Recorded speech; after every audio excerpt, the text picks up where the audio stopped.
السلام علیکم ورحمۃ اللہ وبرکاتہ۔ محترم ناظرین، آج کے مقابلے میں پہلے کے لوگ کتابوں سے بہت زیادہ لگاؤ رکھتے تھے، ذوق و شوق بھی تھا، ماحول بھی تھا، کتابوں کے ساتھ اتنا ٹائم بتاتے کہ اس زمانے کی اکثر بیویوں کی یہ شکایت ہوتی کہ یہ کتابیں ہم پر 100 تنوں سے زیادہ بھاری ہیں۔ جیسا کہ تاریخ بغداد میں جلد نمبر 8 صفحہ نمبر 470 پر اس صفحے میں مذکور ہے کہ زبیر بن بکار کہتے ہیں، ایک مرتبہ میری بھانجی میری بیوی سے یوں کہنے لگی کہ ہمارے جو ماموں جان ہیں اپنے گھر والوں کے لیے بہت اچھے انسان ہیں، نہ ہی سوتن کو اپناتے ہیں اور نہ ہی کنیز رکھتے ہیں۔ تو ان کی اہلیہ کہنے لگیں کہ تم کیا جانو، ان کی جو کتابیں ہیں وہ کتابیں میرے لیے 3 سوتنوں سے بھی زیادہ تکلیف دہ ہیں۔ اسی طرح تاریخ بغداد میں جلد نمبر 1 صفحہ نمبر 320 میں یوں مذکور ہے، ابن محرم فقیہ ان کے بارے میں آتا ہے، وہ فرماتے ہیں کہ جب میری شادی ہوئی تو میں عادت کے مطابق ایک دن لکھنے کے لیے بیٹھ گیا، میرے سامنے سیاہی رکھی ہوئی تھی، اچانک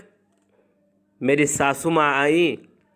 اور اس سیاہی کو زمین پر دے ماری اور کہنے لگیں یہ میری بیٹی پر 300 سوتنوں سے زیادہ بھاری ہیں۔ اسی طرح شذرات الذہب جلد نمبر 2 صفحہ نمبر 100 میں امام زہری رحمہ اللہ کے بارے میں یوں لکھا جاتا ہے کہ جب وہ گھر میں رہتے تو ان کے اطراف میں کتابیں ہوتیں اور وہ ان کتابوں میں ساری دنیا کو چھوڑ کر مشغول ہو جاتے تھے۔ ان کی اہلیہ نے ایک مرتبہ یوں کہا کہ یہ کتابیں میرے لیے 3 سوتنوں سے بڑھ کر ہیں۔ اسی طرح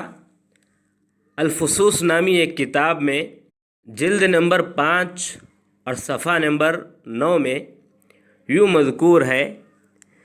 کہ سیبویہ کی بصرہ میں جب شادی ہوئی تو ان کی بیوی چاہتی تھی کہ وہ اکثر وقت ان کے ساتھ گزاریں، لیکن آپ کتابوں میں زیادہ رہتے تھے اور اپنی اہلیہ کے ساتھ کم ہی وقت بتاتے تھے۔ ایک مرتبہ یوں ہوا کہ جب سیبویہ باہر گئے تھے تو ان کی بیوی نے ان کی کتابوں کو آگ لگا دی۔ جب سیبویہ نے دیکھا، واپس ہوئے اور دیکھا یہ ماجرا، یہ معاملہ دیکھا تو افسوس کرنے لگے اور افسوس اتنا کیے کہ ان پر غشی طاری ہو گئی۔ جب ان کو ہوش آیا تو فوراً انہوں نے اپنی بیوی کو طلاق دے دی۔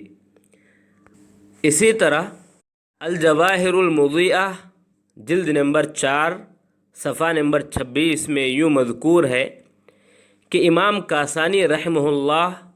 علاء الدین سمرقندی کے پاس فقہ حاصل کرتے تھے۔ ان کی ایک کتاب تھی، یعنی علاء الدین سمرقندی ان کی ایک کتاب تھی، اس کتاب کا نام تھا التحفہ۔ امام کاسانی رحمہ اللہ نے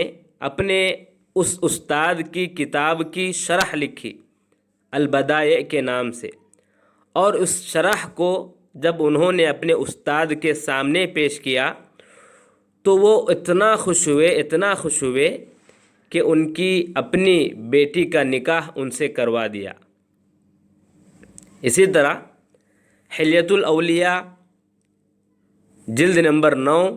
صفحہ نمبر 103 میں یوں مذکور ہے کہ اسحاق بن راہوی رحمہ اللہ نے ایک بیوہ عورت سے اس لیے شادی کیا کہ اس عورت کے پاس امام شافعی رحمہ اللہ کی کتابیں موجود تھیں۔